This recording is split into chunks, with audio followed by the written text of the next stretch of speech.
para recibir a la novia en esta. Dale un aplauso para la novia.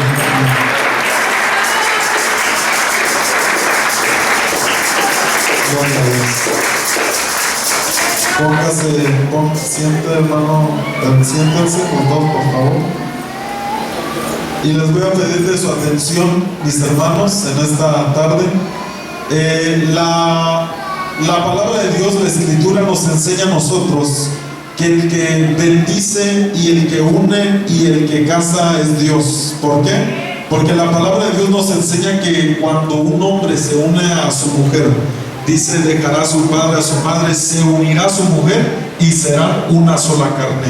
Y la palabra de Dios dice que lo que Dios une, no lo separa el hombre. Es decir, que esa unión que se provoca, que se produce, es Dios. No es el hombre, no es, hermano, otra situación, sino es Dios el que une. De tal manera que Dios estableció las leyes aquí en la tierra y el certificado, por decir así, en cuanto al matrimonio, es otorgado mediante las leyes civiles, en el cual mis amados hermanos ya están casados por la ley civil y es una ley establecida por Dios. Así que nosotros sabemos que esa declaración, ese certificado que ellos reciben mediante el civil, nos damos cuenta que está bendecido de parte de Dios. Es decir, que es una bendición de lo alto también, porque la palabra de Dios nos enseña claramente que los que sirven, hermano, en el gobierno, dice que también son servidores de Dios. No sé cuántos lo han leído en la carta a los romanos. Dice que son servidores de Dios. Así que ya está por ese lado ese casamiento legal por el civil, y lo que se hace en la congregación es la bendición sacerdotal, la bendición pastoral, y es una acción de gracias a Dios por este matrimonio que se ha unido. Yo creo que este es un día muy especial, mis amados. Así como mi hermana me platicaba hace poco que ella oró hace muchísimos años y ella pedía por su esposo, y ella decía, Padre, yo te pido por mi esposo. Y hace poco, cuando ellos terminaron de casarse por el civil, en ese momento que culminó y que les dijo, están casados, la juez, Dios le habló una palabra al corazón de mi hermano y le dijo, este es el esposo por el cual tú habías orado hace muchísimos años. Y yo creo que es una bendición poder recibir la confirmación de parte de Dios, hermano amado, y es un gozo para nosotros. Yo me gozo por cada uno de ellos que están aquí en este día y que han tomado esta decisión enfrente de la ley, que ya lo hicieron, y ahora delante de la congregación. Hermano, es algo hermoso ver esto, porque como le digo, para mí, yo los aprecio a los dos, los quiero a los dos, y sé que los dos tienen un corazón, hermano, para predicar el evangelio, un corazón para servir a Dios, y yo creo que juntos, hermano, van a hacer una explosión tremenda para la gloria de Dios. Van a alcanzar grandes cosas para Dios, van a hacer un gran equipo de evangelización y van a poder realizar, hermano, van a alcanzar muchas cosas en Dios. Y para mí es una bendición, hermano. La palabra de Dios nos enseña. Quiero que veamos por un momento la escritura en Efesios capítulo 5, y les quiero dar a ellos unos consejos conforme la palabra de Dios. Yo creo que pues ellos ya conocen, ya saben de la palabra, ya saben lo que la palabra de Dios nos aconseja, pero quisiera recordarlo por un momento en Efesios capítulo 5.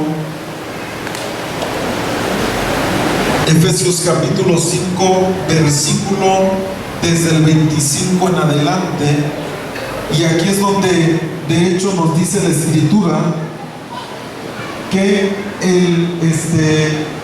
el matrimonio, el casamiento, dice que es un misterio. En el versículo 32, usted lo puede ver en el verso 32 de Efesios capítulo 5, dice que es un gran misterio el casamiento. ¿Sí lo ve, hermano, ahí donde está? En su Biblia dice que es un misterio, dice, grande es este misterio, y está hablando del matrimonio. Ahora, el matrimonio no es dado simplemente, hermano. Muchas veces la gente se casa, ¿verdad? Porque a lo mejor dicen, me gustó esta persona, me gustó yo quiero estar con esta persona, y se casan rápidamente, pero es algo de Dios y es un misterio el casamiento. Dice ahí en Efesios 5:32 que es un misterio el casarse, porque la Biblia dice que serán una sola carne. ¿Qué quiere decir es una sola carne? Mi hermano Salvador y mi hermana Esmeralda, que ahora ya no son dos personas, sino son uno solo en el Señor. Ya no son dos carnes, son una sola carne. Dios los llamó a ser uno solamente. ¿Qué quiere decir esto?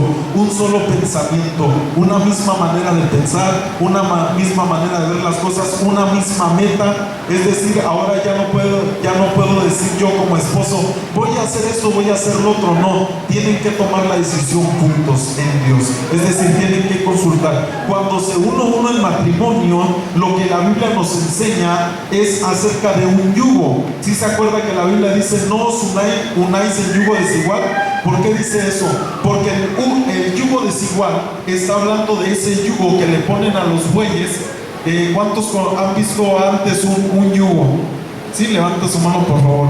Lo que es un yugo es una pieza de madera, hecha de madera, que les ponen atrás en la espalda a los bueyes y los unen para trabajar la tierra. Ese es un yugo. Y cuando dice yugo desigual la Biblia, se refiere a que no pueden poner dos animales de diferente género trabajando en ese yugo, porque ¿qué es lo que va a pasar? No va a funcionar. Si un animal está más grande, mucho más grande que otro, no va a funcionar el yugo. El yugo tiene que estar alineado rectamente y tienen que saber los dos animales cómo se trabaja ese yugo para poder desarrollarlo. Porque si ponen a un toro con un buey, ¿qué es lo que va a pasar? ¿Cómo son las características de un toro? ¿Cree que le puedan poner el yugo a un toro? No se le puede poner. Imagínese, va a cornear, va a saltar, va a hacer todo lo posible para que no le pongan ese yugo. Ahora, cuando se habla de matrimonio, se refiere que cuando estamos poniéndonos en el matrimonio, nos estamos uniendo bajo un mismo yugo para ser uno solo, para trabajar de igual manera, para tener la misma visión, para alcanzar las metas que Dios quiere que alcancemos. Así que les voy a pedir a los de alabanza que se sienten, por favor. No sé por qué se quedó por acá arriba, ¿verdad? Siéntense, por favor. Se pueden sentar allá si quieren. Vamos a esperar, ¿verdad? Quiero que guardemos mucho respeto para esto porque es algo muy importante. Así que siéntense, por favor. Niños, por favorcito, siéntense o váyanse atrás, pero no estén haciendo mucho movimiento. Es algo muy importante, hermano, esta ceremonia. Es algo que estamos haciendo delante de Dios y es algo que es un día muy especial también para mis hermanos. Así que continúo. Ese yugo se trata acerca de estar en ese yugo, en un yugo solamente, para poder hacer la obra de Dios de una manera. Así que de esto nos habla el matrimonio. Ahora déjenme leo esto, Efesios capítulo 5 versículo 25 dice, Efesios 5:25 dice: los esposos, estoy usando la versión lenguaje actual, así que va a estar un poco diferente. Si usted trae Reina Valera o si trae Nueva Versión Internacional, va a cambiar un poquito la traducción. Dice Efesios 5:25: los esposos deben amar a sus esposas. ¿Cuántos esposos hay aquí? Levante su mano, por favor. ¿Cuántos esposos hay aquí? Dice: los esposos deben amar a sus esposas. Si usted es esposa y está su esposa aquí, dígale: ahí te hablan. Dígale: ahí te hablan. Dice: debe de amar a su esposa así como Cristo amó a la iglesia y dio su vida por ella. Que los esposos amen a las esposas así como Cristo amó a su iglesia y dio su vida por ella. ¿Qué quiere decir? Número uno, cuando hay un matrimonio, ¿sabe qué le va a pasar, hermano Salvador? Usted tiene que dar su vida por mi hermana Esmeralda.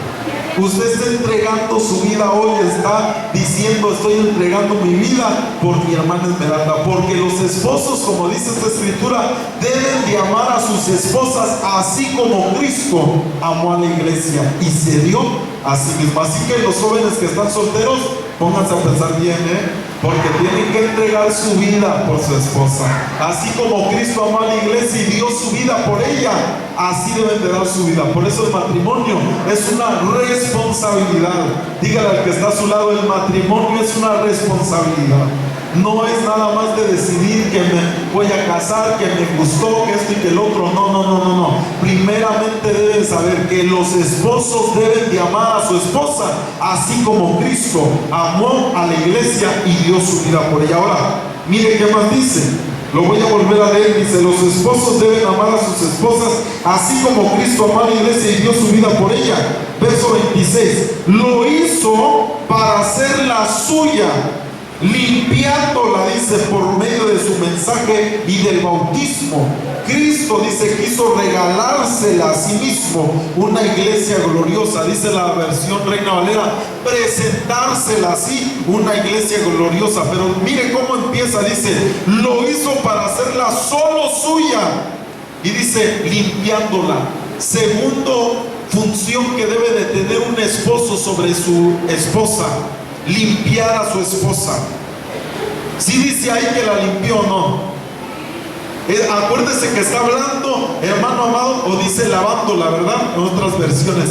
Pero acuérdese que está hablando del matrimonio. Los esposos deben de amar a las esposas así como Cristo lo hizo y se dio por ella. Pero dice para lavarla o para limpiarla, para santificarla. ¿Qué quiere decir? El segundo trabajo, mi hermano Salvador, que va a tener usted es de limpiar a su esposa. ¿Qué quiere decir esto? ¿Qué quiere decir este mensaje de limpiar? Que usted no se puede quejar. ¿Cuántos esposos sabemos aquí otra vez? A ver, dígale al que está a su lado, si es esposo, dígale: tú no te puedes quejar de tu esposa, hermano. ¿Sabe por qué? Porque es nuestro trabajo. Mire, si Cristo pagó el precio por su iglesia y Él mismo la purificó, Él mismo la santificó, Él mismo la limpió, imagínense después de que Él se le hizo una iglesia gloriosa y que lleguemos allá con Él y que estemos con Él, hermano, como su iglesia en las bodas del Cordero, y que pase un tiempo y después diga el Cordero: como que esta iglesia ya no me gustó.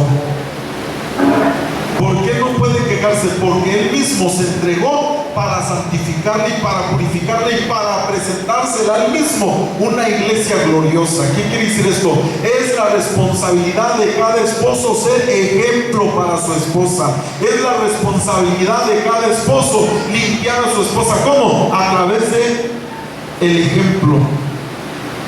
Ay, es que no me gusta como mi esposa. ¿Por qué será? ¿No será usted igual? Ay, es que no me gusta a mí como... No. Usted tiene que limpiar a su esposa mediante el ejemplo que usted le esté dando. Porque ahora son una sola carne. La palabra de Dios dice: ya no son dos, son una sola carne. Y como usted sea, ella también va a ser. Porque cuando el matrimonio se une y ahí ya se hace una sola carne por medio de la relación sexual, ya son una sola carne. ¿Qué quiere decir la relación sexual espiritualmente? Es la transferencia del ADN, la transferencia de la genética, la transferencia y el apego del alma. Por eso David decía: mi alma está pegada a ti. Porque está diciendo: tengo una comunión íntima contigo, Señor. La relación íntima lo que produce es una atadura en el alma, de tal manera que ahora uno ya debe de decir: ahora ella es de mis huesos, es hueso de mi hueso y es carne de mi carne. Somos uno solo. Si yo me quejo, si yo me quejo de mi esposa, me estoy quejando de mí mismo, porque en ella estoy viendo el reflejo mío. ¿Estamos aquí? Entonces, hermano Salvador, usted tiene que encargarse de darle un buen ejemplo a su esposa. Pero sigue diciendo, mire, dice: y lo hizo para hacerla solo suya, limpiándola por medio de su mensaje del bautismo. Cristo quiso regalársela o presentársela a sí mismo, una iglesia gloriosa, apartada del mal y perfecta, como un vestido, sin una sola arruga, ni una sola mancha, ni nada parecido. El esposo debe amar a su esposa así como ama su propio cuerpo. Si lo está viendo en su Biblia, así como ama su propio cuerpo, el esposo la debe de amar. Es decir, la debe de respetar, la debe de cuidar, la debe de proteger, porque ahí sigue diciendo después: porque nadie aborreció jamás su propio cuerpo. ¿Qué quiere decir esto? Son una sola carne ahora. ya no son dos, ahora tienen la responsabilidad de todas las cosas que hagan, las tienen que consultar los dos y ver qué decisión toman. Es decir, no puede uno tomar una decisión aparte, no puede uno decir, pues sabes qué, es que yo antes, cuando todavía no nos casábamos, yo tenía la costumbre de irme, ¿verdad? Hacer esto, hacer lo otro, llegaba a las 12 de la noche y todavía lo quieren hacer ya cuando se casan, ya no se puede hacer. Ahora tienen la responsabilidad de estar con su pareja. Ay, es que antes yo hacía esto, es que yo hacía el otro. Si no hay un común consentimiento acerca de esto, no puede desarrollarse así. Tiene que acordarse como un matrimonio. ¿Cuántos estamos aquí, hermanos? Ahora dice, al contrario lo alimenta y lo cuida, del mismo modo que Cristo cuida ¿a qué? A la iglesia. ¿Qué quiere decir esto? Que el esposo debe de cuidar a su esposa. Dígale, si usted es esposa, dígale a su esposo, debes de cuidarme. Dígaselo, debes de cuidarme. Con toda confianza dígaselo, porque la palabra de Dios lo enseña. Amén. Dice la Biblia, versículo 31, por eso el hombre deja a su padre y a su madre, se une a su mujer, y dice, y para formar, dice esta versión, para formar un solo cuerpo. Un solo cuerpo, ahora son uno, ya no son dos. Ya no se trata de que cada quien tome sus decisiones, vienen a ser una sola carne en el Señor. En el Señor ustedes como siervos amados vienen a ser uno para glorificar el nombre del Señor, uno en Dios. Es decir, la voluntad de Dios es que ustedes sean unos en Él, para exaltarlo a Él, para glorificarlo a Él, para honrarlo a Él, para que todo lo que ustedes desarrollen sea para la gloria del Señor. Y yo sé que desde antes de que se unieran ya lo estaban haciendo. Ya estaban ustedes buscando agradar a Dios, ya estaban ustedes haciendo la obra de Dios. Ahora que se han unido, que están unidos